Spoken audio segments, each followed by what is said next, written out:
जय हिंद, वंदे मातरम। सभी स्टूडेंट को आपका स्वागत है आपके YouTube channel all exam class पर। मेरे दोस्त, मैं लेके आ चुका हूँ आपके सामने आरपीएफ के रीजनिंग के क्वेश्चन मेरे दोस्त, जो को आपको विधिवत रोजाना दिन में 11 बजे देखने को मिलेगा और जीके जीएस का आपको शाम को 5 बजे मिलेगा। तो देखिए पहला क्वेश्चन नंबर 1 में प्यारे दोस्तों बोला गया है, यदि शब्द मेंटर के प्रत्येक अक्षर को अंग्रेजी वर्णमाला क्रम में व्यवस्थित किया जाए तो कितने अक्षरों का स्थान अपरिवर्तित रहेगा।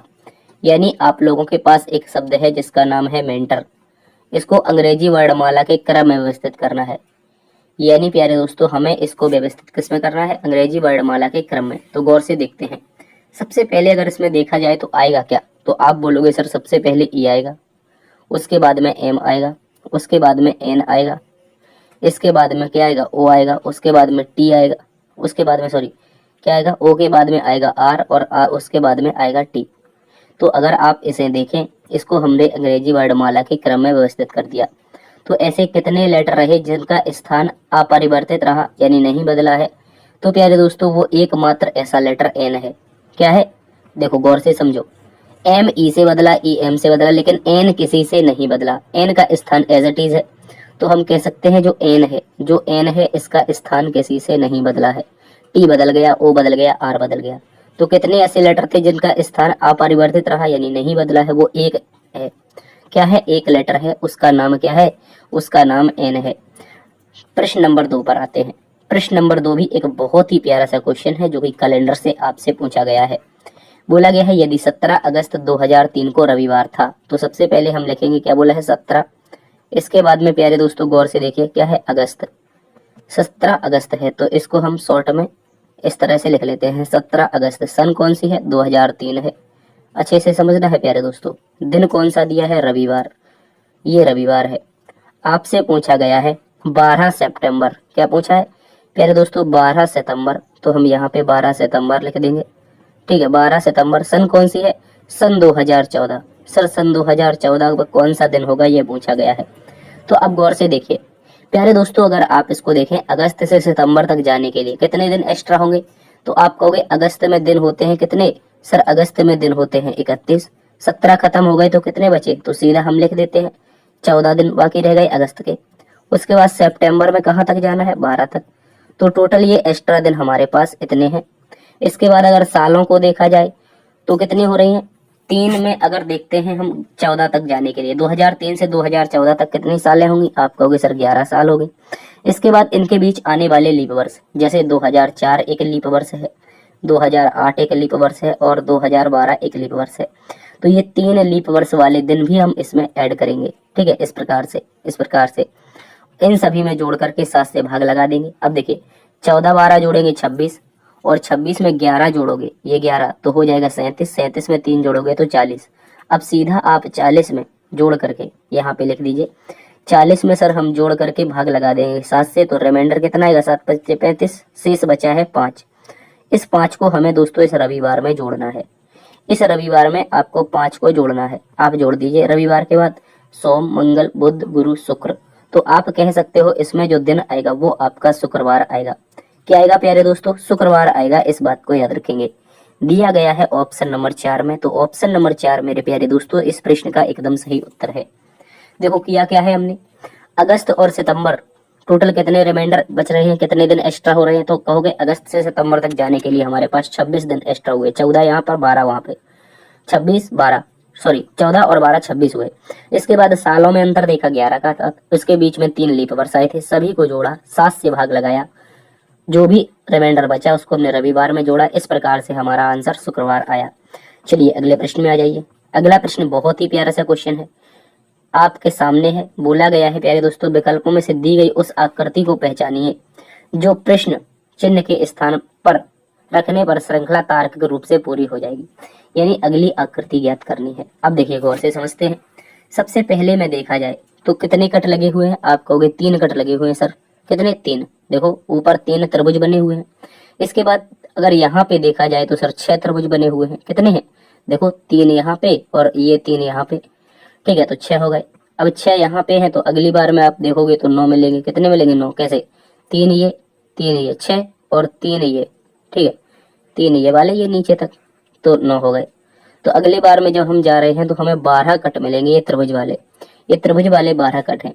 तो जैसे ही अगली आकृति में पहुंचेंगे 12 के बाद 3 जुड़ करके 15 कट आने चाहिए। कितने सर? 15 त्रिभुज वाले कट आने चाहिए। तो अब गौर से देखिए, त्रिभुज वाले अगर कट को देखा जाए 15, तो ये तो कंटिन्यू पूरा करेगा, ये सर्कल तो पूरा करेगा। उसके बाद में जो कट बढ़ेंगे वो यहाँ पे इस प्रकार से 3 बढ़ जाएंगे, इस प्रकार से 3 बढ़ जाएंगे। देखो चारों तरफ आएंगे तो ये गलत है, ये भी छोड़ रहा है, ये भी छोड़ रहा है। अगर आप गौर से देखें विकल्प नंबर 4 को, साथ ही विकल्प नंबर 4 आपका एकदम सही उत्तर दे रखा है, जो इस श्रृंखला को पूरा करेगा।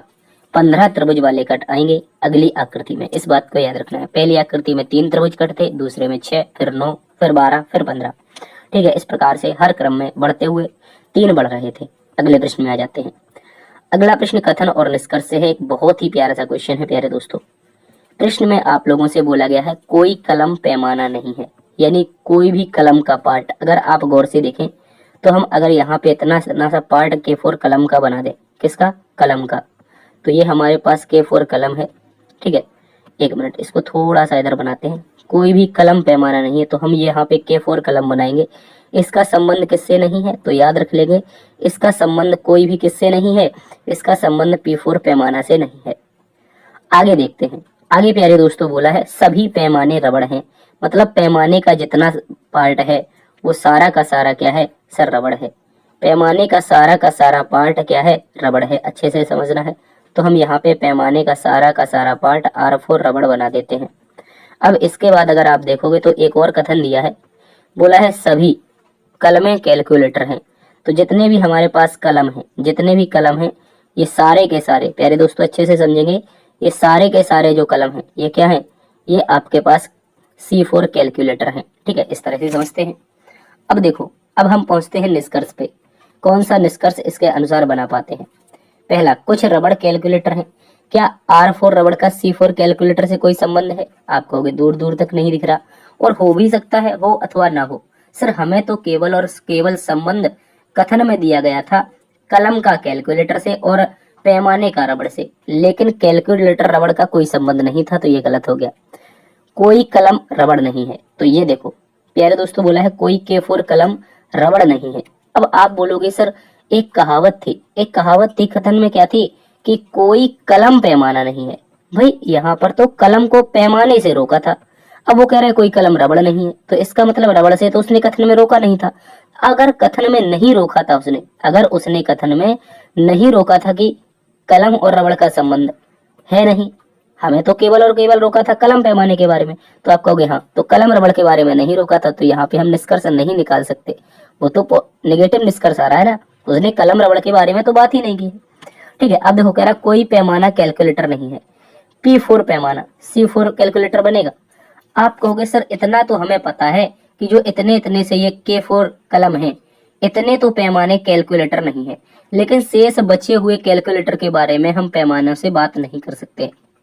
देखो एग्जैक्टली हमें पता चल रहा है जो K4 कलम वाला पार्ट है वो कैलकुलेटर के अंदर आ रहा है, तो हम कह सकते हैं कि जितना सा पार्ट कैलकुलेटर का है ये तो पैमाना है नहीं, लेकिन शेष बचा हुआ ये पार्ट बन जाए पैमाना, हमें कोई जानकारी नहीं इसकी। तो कह रहा है कोई पैमाना कैलकुलेटर नहीं है, तो ये भी गलत हो गया भाई। तो अब तो ये भी गलत हो गया, ये भी गलत हो गया। अब देखिए ऐसा कहाँ पर है, तीनों के तीनों गलत होने चाहिए। कहीं पर इधर और की कंडीशन है नहीं भाई, तीनों के तीनों। ना तो निष्कर्ष 3 अनुसरण करता है, ना ही निष्कर्ष 1 अनुसरण करता है। ये कह रहा है निष्कर्ष 1, 2 दोनों अनुसरण करते हैं, 1, 3, 2, 3 अनुसरण करते हैं, 2 और 3 सभी निष्कर्ष अनुसरण करते हैं। नहीं भाई ये तो गलत है। अब देखो यहाँ पे आप बना लीजिए ना तो निष्कर्ष 1 और 2 और ना ही 3, ऐसा कर लीजिए। ठीक है, इसको एक बार 2 भी बना लीजिए, क्योंकि एक भी कथन का जो निष्कर्ष है वो अनुसरण नहीं कर रहा है। तो ना तो 1, ना तो 2, ना ही 3, कोई भी अनुसरण नहीं करता है। ठीक है, इस बात को याद रखेंगे। चलिए अगले प्रश्न में चलते हैं। अगला प्रश्न बोला है कि निश्चित कोड भाषा में कोम्ब को ये लिखा जाता है, मोब को ये लिखा जाता है, तो उस कोड भाषा में ई का कोड क्या होगा?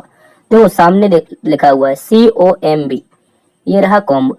कोम्ब को लिखा जा रहा है 26, उसके बाद में क्या है 81, ये 81 हो गया।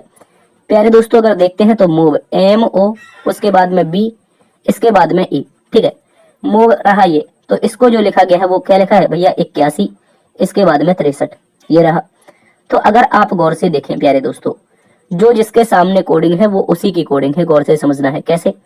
एम को 8 लिखा है, देखो एम को 8 यहाँ भी लिखा है, यहाँ पे एम को 8 लिखा है। उसी प्रकार ओ को 1 लिखा है, ओ को 1 लिखा है। चलिए देखते हैं, कुछ तो गड़बड़ है। ओ को 1 कैसे लिख सकते हैं? बी को इसने 6 लिखा है। देखो अगर हम गौर से देखें यहाँ पे, ये तो कोडिंग कुछ तो गड़बड़ कर रही है। देखो मेरी बात समझो, अगर आप प्यारे दोस्तों एक चीज देखते हैं, क्या देखेंगे? आप देखेंगे यहाँ पे ओ एम बी को, ओ एम बी 3 लेटर है, ओ एम बी 3 लेटर है, हालांकि आगे पीछे हो सकते हैं, कोई दिक्कत नहीं। और यहाँ पे देखें 6 8 1, 6 1 8, ठीक है, एक बात मेरी बात समझना है, 6 8 1 और 8 1 6, ये एक जैसे 3 लेटर हैं। तो इन 3 लेटर को अगर छोड़ दें तो सी के लिए कोडिंग बनेगी 2 की और ई के लिए कोडिंग बनेगी 3 की। तो प्रश्न में पूछा ई की कोडिंग क्या है, तो भैया हम कह सकते हैं ई की जो कोडिंग है वो 3 है। कितनी है ई की कोडिंग? सर ई की कोडिंग 3 है, विकल्प नंबर 4 में दी गई है। विकल्प नंबर 4 इसका एकदम सही उत्तर है, इस बात को आप सभी अच्छे से याद रखेंगे। तो उसी कोड भाषा में ई को कैसे लिखेंगे? 3 के रूप में। अगले प्रश्न में आ जाइए। अगला प्रश्न आपके सामने अक्षर श्रृंखला पर आधारित है। अक्षर श्रृंखला का एक प्यारा सा क्वेश्चन है, बोला अंग्रेजी वर्णमाला क्रम के आधार पर दी गई श्रृंखला में क्वेश्चन मार्क के स्थान पर क्या आएगा, यानी यहाँ पे क्वेश्चन मार्क है और इसके स्थान पर बताना है क्या आएगा। देखो मेरे भाई, मैंने आपको हमेशा बताया है, भाई बताया क्या है तो गौर से समझना है। देखिए प्यारे दोस्तों, अगर हम इसको देखते हैं तो मैंने आपको कई बार बताया है, जब भी अंग्रेजी वर्णमाला श्रृंखला आए तो आपको हमेशा पहले लेटर का संबंध पहले लेटर से बना देना है। किसका? पहले लेटर का संबंध पहले से। इस तरह से बनाते जाओगे, आपका उत्तर आ जाएगा। जैसे हमने कहा पी का संबंध अगर हम एस से बनाते हैं तो पी होता है 16 पर, एस होता है 19 पर, सीधा सीधा 3 जुड़ रहा है, 19 3 22, 3 जोड़ेंगे तो 22 आ जाएगा। वी होता है 22 पर, और आगे भी 3 जोड़ेंगे तो 25 आ जाएगा। कितना? 25। और 25 में 3 जोड़ोगे तो आपका लेटर 2 आएगा, क्योंकि जेड पर आपकी वर्णमाला खत्म हो जाती है और 2 पर आता है बी। तो हर प्रकार से अगर देखा जाए 3 जुड़ रहा है, ठीक है, यहाँ भी 3, यहाँ भी 3, यहाँ भी 3। तो आप देखिए 22 3 25, 25 पर जो लेटर आता है वो होता है वाई। तो जो विकल्प की शुरुआत होगी, जो अक्षर समूह की शुरुआत होगी वो वाई से होनी चाहिए। और आप देख रहे हैं सभी विकल्पों में एकमात्र ऐसा विकल्प है जिसकी शुरुआत किससे हो रही है? जिसकी शुरुआत वाई से हो रही है, तो यही इसका सही उत्तर बनेगा। उसी प्रकार से आप जब आगे करने जाओगे तो आपका उत्तर हर बार में 10 जुड़ने के कारण आंसर आएगा वाई एल आर, ठीक है। सेकंड में 10 जुड़ रहा है, सेकंड का सेकंड से जब संबंध बनाओगे, और थर्ड का आप जब संबंध बनाओगे तो एक एक जुड़ रहा है, ठीक है। चलिए अगले प्रश्न में आ जाइए। अगला प्रश्न श्रृंखला से है, यह भी एक प्यारा सा क्वेश्चन है। ये आपकी कौन सी है? अंकीय श्रृंखला है, ठीक है। अब देखिए यहाँ पे आप देखोगे तो सीधा सीधा आपको दिखाई देगा 9 जुड़ा है, और आगे देखोगे 100 में अगर 9 जोड़ते 109 हो जाता है, और 109 में 9 जोड़ते हैं 118 हो जाता है, 118 में 9 जोड़ते हैं 127 हो जाता है, 127 में 9 जोड़ते हैं तो कितना हो जाता है भाई? 136 हो जाता है। 136 को देखा जाए तो वो विकल्प नंबर 1 में ही हमें दे रखा है। तो इस प्रकार से इस प्रश्न का जो आंसर होगा क्वेश्चन मार्क के स्थान पर 136 आएगा। अगले प्रश्न में आ जाइए। अगला प्रश्न एक और श्रृंखला का है, ये भी एक बहुत ही प्यारा सा क्वेश्चन है, इसको समझते हैं। ये एक एडवांस लेवल का क्वेश्चन बन सकता है। देखिए यहाँ पे हो क्या रहा है, 7 है, 7 के बाद में प्यारे दोस्तों 28 है, 28 के बाद में 84 है, 84 के बाद में 336 है। कितना? 336। उसके बाद में है 1008। इसके बाद में हमें ज्ञात करना है कौन सा नंबर आने वाला है। तो अब आप गौर से देखिए प्यारे दोस्तों, यहाँ पे जो लॉजिक है वो 7 चौके 28 आपको सीधा दिखाई दे रहा होगा, ठीक है। 28 दिया होता है 84, 3 दिखाई दे रहा है। 84 चौके होता है 336, यहाँ पे दिखाई दे रहा है। 336 दिया होता है 1008, ठीक है। और 1008 चौके होता है प्यारे दोस्तों, 1008 चौके होता है 4032, 4032 आता है। और 4032 आपको विकल्प नंबर 2 में दे दिया गया है, ये इसका सही आंसर होगा। देखो लॉजिक क्या है प्यारे दोस्तों, पहली बार में 4 का गुणा, अगली बार में 3 का गुणा, फिर 4 का गुणा, फिर 3 का गुणा, फिर 4 का गुणा। तो इस प्रकार से जब आप 1008 में गुणा करोगे 4 का, तो आंसर आएगा 1000 चौके 4000 और 8 चौके 32, तो 4032 इसका सही उत्तर है, ठीक है। चलिए अगले प्रश्न में आ जाते हैं। अगला प्रश्न नंबर ऑफ ट्राइंगल से है, यानी कि कुल कितने त्रिभुज स्थित हैं ये ज्ञात करना है। तो ये एक बहुत ही प्यारा सा क्वेश्चन बन सकता है। इसके लिए एक बात याद रखना है, जब भी आपको एक ऐसी आकृति मिले, कैसी? देखो गौर से समझो, इस प्रकार की आकृति, तो आप हमेशा याद रखना इसमें 3 त्रिभुज बनते हैं। कैसे? एक तो ये, दूसरा यहाँ पे, देखो एक ये, दूसरा यहाँ पे, और दोनों से जोड़ करके जो मिलेगा वो 3। तो इस प्रकार से हम कहते हैं 1 + 2 नंबर दे देते हैं, दोनों को जोड़ करके इसको ऐड करके लिख देते हैं। तो हम बोलेंगे जब भी हमें एक ऐसी आकृति मिलेगी, 3 त्रिभुज मिलेंगे। सर तो क्या ऐसी आकृति मिल रही है? हाँ देखो ये थोड़ी सी तिरछी, 3 यहाँ पे, 3 यहाँ पे, 3 यहाँ पे। उसी प्रकार इस तरफ भी तिरछी, 3 यहाँ पे, 3 यहाँ पे और 3 यहाँ पे। अब आप जोड़ लीजिए, 3 एकम 3, 3 दूनी 6, 3 त्रिका 9, 3 चौके 12, 3 5 15, 3 छंग 18। तो यहाँ पर जो त्रिभुजों की संख्या है वो मेरे प्यारे दोस्तों 18 होगी। कितनी होगी? 18। ऑप्शन नंबर ए एकदम सही है। ठीक है, इस बात को याद रखना है। इसके अलावा कोई भी त्रिभुज नहीं बन रहा है, नीचे की ओर सर्कल है, इसका कोई मतलब नहीं है। ठीक है, चलिए अगले प्रश्न में आ जाइए। अगला प्रश्न भी एक बहुत ही प्यारा सा क्वेश्चन है। ये आपका गणितीय समीकरण से संबंधित है। प्रश्न में बोला गया है एच का अर्थ भाग है, ए का अर्थ जोड़ है, बी का अर्थ माइनस है, एल का अर्थ गुणा है। तो अब देखिए यहाँ पे करना क्या है, एच का अर्थ भाग है तो सीधा हम भाग लगा देंगे। उसके बाद में ए का अर्थ क्या है? जोड़ है, तो हम यहाँ पे जोड़ लिख देंगे। बोलो भैया। एल का अर्थ क्या है? एल का अर्थ गुणा है। भाई साहब एल का अर्थ गुणा है, इस बात को याद रखना है। और बी का अर्थ क्या है? बी का अर्थ माइनस है, तो यहाँ पे देख लो। अब भैया इसमें लगेगा बोर्ड मास। क्या लगेगा? बोर्ड मास। बोर्ड मास होता क्या है? ब्रैकेट ऑफ डिवाइड, इसके बाद में मल्टीप्लाई, फिर ऐड, फिर सब्ट्रैक्ट, यही तो होता है बोर्ड मास। ठीक है, बोर्ड मास जी। चलिए अब इनको लगाते हैं बोर्ड मास जी को। तो देखो 42 दूनी 84 दो बार में कटेगा, प्लस का हो जाएगा 63 गुणा 46। 63 गुणा 46 अगर आप करेंगे तो 46 दूनी 92 और 46 तिया 100 कितना हो जाएगा? 38। देखो 3 छंग 18 के 8, 3 चौके 12, 12 1 13, हाँ 138 हो जाएगा। 46 तिया होता है 138। 46 तिया 138 हासिल आई कितनी? तो आप कहोगे 138 की लिख देंगे 8, हासिल आएगी 13। और 46 छक्के होता है 276। 276 में अगर 13 जोड़ोगे तो 289। यहाँ पे ये रहा आपका 289। तो इस प्रकार से ये आपका गुणा हो जाएगा। उसके बाद माइनस का कर देना है आपको कितना? 23। अब देखो यहाँ पे आप जोड़ोगे, ये कितना हो जाएगा? 2898। 2898 और प्लस में 2 तो यानी कि 2900 हो जाएगा। कितना प्यारे दोस्तों? 2900। 2900 में से जाएगा 2300, सॉरी 23 जाएगा। 2900 में 23 जाएगा तो ये बचेगा आपका 2877। कितना बचेगा प्यारे दोस्तों? 2877 बचेगा। और 2877 को अगर आप देखें तो ये आपको दे रखा है सर कहाँ पे? 2 नंबर विकल्प में। 2 नंबर विकल्प आपका एकदम सही होगा। देखो मैंने मल्टीप्लाई भाई सीधा कर दिया है, यहाँ पे जो मल्टीप्लाई किया है वो सीधा किया है।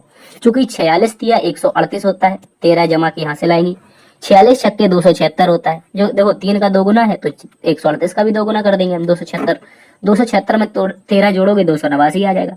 और इसमें 2 आपका ऑलरेडी यहाँ पे ऐड हो रहा था तो ये 2900 हो जाएगा, 23 जाएगा सीधा 2877। ऑप्शन नंबर बी सही है। ठीक है, अच्छे से याद रखेंगे। अब अगले प्रश्न में आ जाइए।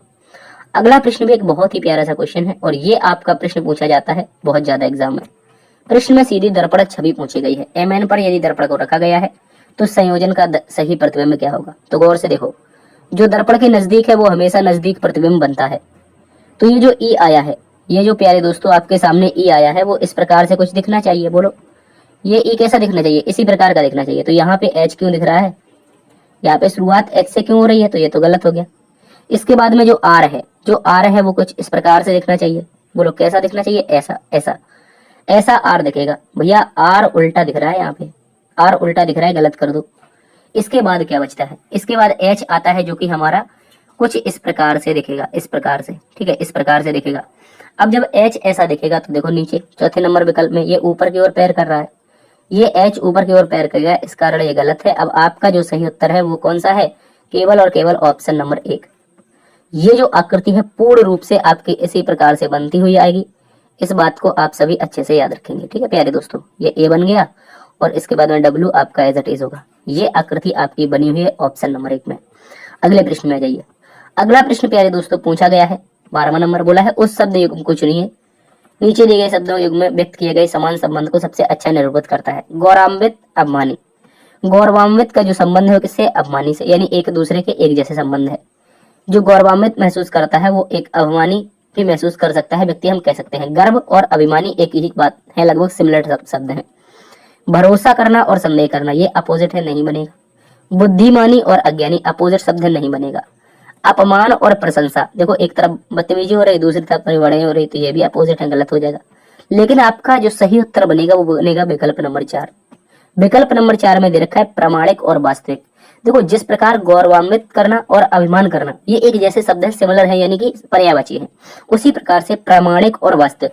प्रमाणिक का मतलब क्या है, हमें प्रमाण दिखाओ है कहाँ, और वास्तविक में भी हम कहते हैं हमने देखा ही नहीं कहाँ वास्तविक है। तो लगभग एक जैसे हैं प्रमाणिक वास्तविक, और उसी प्रकार से गौरवान्वित और अवमानी भी एक जैसे हैं। तो हम कह सकते हैं 12 नंबर का 4 नंबर विकल्प एकदम सही उत्तर है। अगले प्रश्न में आ जाइए। अगला प्रश्न समुच्चय से संबंधित है। ये भी एक बहुत ही प्यारा सा क्वेश्चन है, ये प्रश्न बहुत ज्यादा पूछे जाते हैं। अगर आप देखें, लिखा गया है 245, इसके बाद में क्या है 49, इसके बाद में क्या है 5। अगर हम अंत के दोनों को गुणा कर दें आपस में, देखो 49 पंचे 245 होता है, सीधा सीधा दे रखा है। उसी प्रकार से एक और समुच्चय है 144, और यहाँ पे किसका है 9 का, किससे है 16 से। अब आप सभी को पता होगा 16 9 में कितना होता है 144 होता है। तो इन दोनों का गुणा करने पर हमें पहली संख्या प्राप्त हो रही है। यानी अगर हम लास्ट का, प्यारे दोस्तों, लास्ट की 2 संख्याओं का गुणा करते हैं तो हमें पहली संख्या मिल जाएगी। अब देखिए 8 9 72, यूनिट डिजिट कितना आएगा 2 आएगा, लेकिन यहाँ पे कितना है 46। इस प्रकार से ये गलत है। 28 9 कितना होता है भैया, आप कहोगे 28 9 होता है 248, सॉरी कितना होता है 252, 28 9 252 होता है। तो ये 246 से गलत हो गया। 24 9 कितना होता है, 24 9 216 होता है, ये भी गलत दे रखा है, 312 दे रखा है। लास्ट के 2 लेटर का गुणा करना है। 21 8 होता है 168, 21 8 168 होता है, तो ये भी गलत हो गया। अब बचा क्या, 25 8 200, ऑप्शन नंबर 4 एकदम सही उत्तर है प्यारे दोस्तों। अंत की 2 संख्याओं का जब गुणा करेंगे तो पहली संख्या प्राप्त होनी चाहिए ऑप्शन नंबर 4 में, जो प्राप्त हो रही है। चलिए अगले प्रश्न में आ जाते हैं। अगला प्रश्न क्वेश्चन नंबर 14 है। बोला गया है कक्षा में सीना का अनुक्रमांक शीर्ष से 8वां है। यानी एक कक्षा है, मान लेते हैं कक्षा है, उसमें सीना नाम की लड़की है, वो ऊपर से 8वें नंबर पर है, S4 सीना, ठीक है याद रखेंगे, S4 सीना 8वें नंबर पर है। बोला गया है और सुस्मिता का अनुक्रमांक नीचे से 11वां है। क्या बोला है, जो सुस्मिता है, ये तो सीना थी, ये तो सीना थी, SE बना देते इसको, ये सीना थी, लेकिन जो सुस्मिता है SU है, ये नीचे से 11वां स्थान पर आती है। बोला है उनके बीच में 9 छात्र हैं, यानी इन दोनों के बीच में भी कुछ छात्राएं स्थित हैं। कितनी है, इन दोनों के बीच में 9 छात्राएं स्थित हैं। तो कक्षा में कुल छात्रों की संख्या भाई 8 ऊपर सीना तक हो गई, 9 बीच में हो गई, नीचे से 11वीं सुस्मिता है, तो ये टोटल हो जाएंगे। बोलो कितने हो जाएंगे, टोटल हो जाएंगे 8 9 17 11 28। कितना हो जाएगा 8 9 17 11 28। ऑप्शन नंबर बी आपका एकदम प्यारे दोस्तों सही उत्तर है। ठीक है, इस बात को याद रखेंगे। आप चलिए अगले प्रश्न में आ जाइए। अगला प्रश्न पूछा है एक ही पासे की 3 भिन्न भिन्न स्थितियों को दर्शाया गया है, संख्या 4 के विपरीत क्या होगा। भाई संख्या 4 के विपरीत पूछा है। देखो मैं आपको एक चीज बताता हूँ, इसमें वैसे तो शॉर्ट ट्रिक लग सकती है ऑप्शन एलिमिनेट करके, लेकिन हम इसको बेसिक करके आपको बताएंगे। पहले आप रैंडमली कोई ऐसे 2 नंबर चुनिए जो आपके यहाँ पर कॉमन हो रहे हैं 2 पासे में। जैसे हमने कहा पासा नंबर 1, पासा नंबर 2, पासा नंबर 3। अगर आप देखते हैं, क्या देखते हैं सर, अगर हम देखते हैं पासा नंबर 2 और 3 में, कहाँ पे 2 और 3 में, तो आपको पता चलेगा एक लेटर है जो कॉमन आ रहा है, वो है 1। अब इस पासे को हम 1 के ऊपर रख करके घुमाएंगे, 1 के ऊपर 1 को रख के घुमाएंगे। जब हम इसको घुमाने का प्रयास करेंगे तो सबसे पहले क्लॉकवाइज चलते हैं, क्लॉकवाइज चलेंगे तो कितना आएगा 4 आएगा, और इसमें भी अगर क्लॉकवाइज चलोगे तो कितना आएगा सर 5 आएगा। कितना आएगा 5 आएगा, ठीक है। इसके बाद फिर से क्लॉकवाइज चलेंगे तो कितना आएगा भैया, आपको क्लॉकवाइज चलेंगे 6 आएगा, और यहाँ पे आप आगे चलोगे क्लॉकवाइज तो ये कितना आ जाएगा, ये भाई साहब आपका आ जाएगा 2, ये 2 आ जाएगा। अब बच क्या रहा है, आप कहोगे पासा में फलक कितनी होती है 6 होती हैं, तो संख्या कितने तक होनी चाहिए 1 2 3 4 5 और 6, कुल मिलाकर ऐसी होनी चाहिए संख्याएं। ये 6 फलक होती हैं तो 6 संख्याएं आनी चाहिए।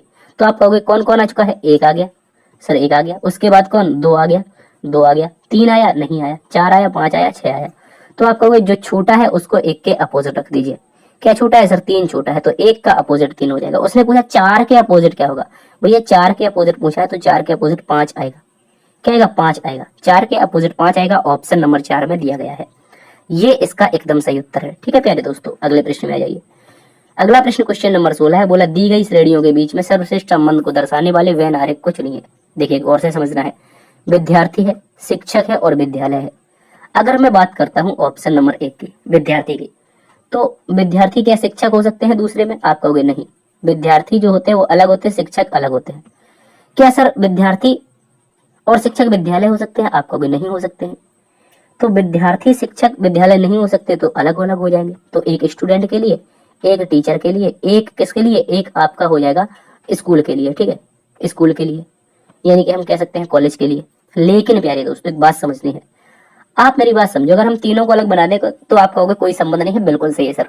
लेकिन एक बात समझना है, बात क्या है सर, बात इतनी सी है कि जो स्टूडेंट होता है, कौन जो प्यारे दोस्तों स्टूडेंट होता है और जो टीचर होता है, कौन, जो टीचर होता है, ये दोनों के दोनों आते कहाँ पे हैं? आप कहोगे सर दोनों के दोनों स्कूल में ही तो आते हैं, स्टूडेंट और टीचर कहाँ पे आते हैं? स्कूल में आते हैं। तो आप कहोगे ऐसा बनेगा, यानी कि पहले आपका सबसे बड़ा वाला सर्कल स्कूल के लिए, उसके अंदर टीचर भी स्टूडेंट भी, ठीक है। तो ये अलग अलग बन सकते हैं, टीचर स्टूडेंट तो अलग अलग होंगे, लेकिन दोनों कहाँ पे होंगे? स्कूल में होंगे। तो इस प्रकार से चौथा नंबर सही होगा।